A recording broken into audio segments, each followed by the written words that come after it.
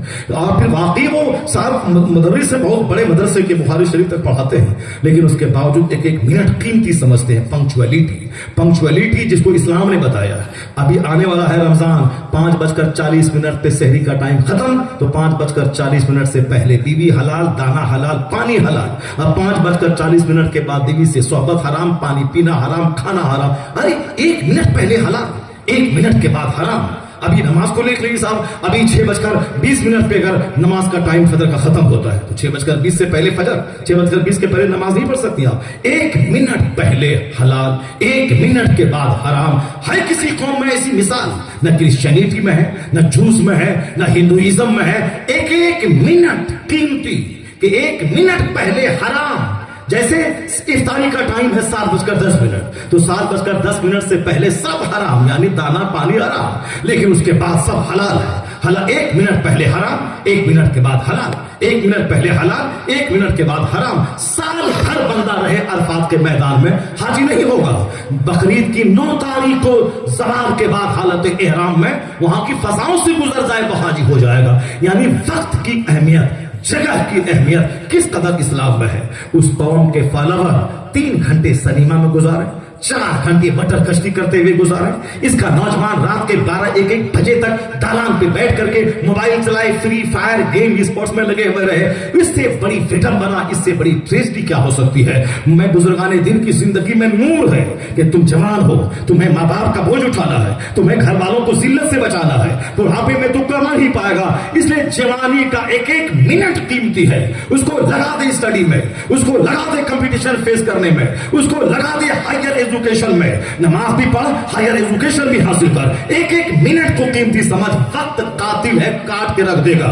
اگر وقت کو تم نے برباد کیا, وقت تجھے برباد کر دے گا, ذلیل کر دے گا. اگر تم نے وقت کا خیال کیا تو وقت تمہیں عزت والا بنا دے گا. اور پنکچویلٹی اسلام سے زیادہ کوئی نہیں سکھا سکتا, جہاں 1 منٹ قیمتی ہے. اگر قوم مسلم نماز روزے حج و زکات کے سسٹم پہ غور کرے تو ڈی ایم بننے میں سب سے آگے, لائر میں سب سے آگے, آئیس آفیسر میں سب سے آگے, بیرسٹر میں سب سے آگے, دنیا کی دولت میں سب سے آگے. مشرکوں کے پاس محنت ہے, خدا کی رحمت نہیں ہے. لیکن جس دن تمہارے پاس محنت بھی آ گئی, ایمان والے ہو, خدا کی رحمت بھی آ گئی, ہر نماز پڑھا, دعا مانگی, تو محنت ایک طرف, ادھر سے دعا چلی, تو مشرک بعد میں آگے بڑھے گا, پہلے مصطفیٰ کا غلام کامیاب ہوگا.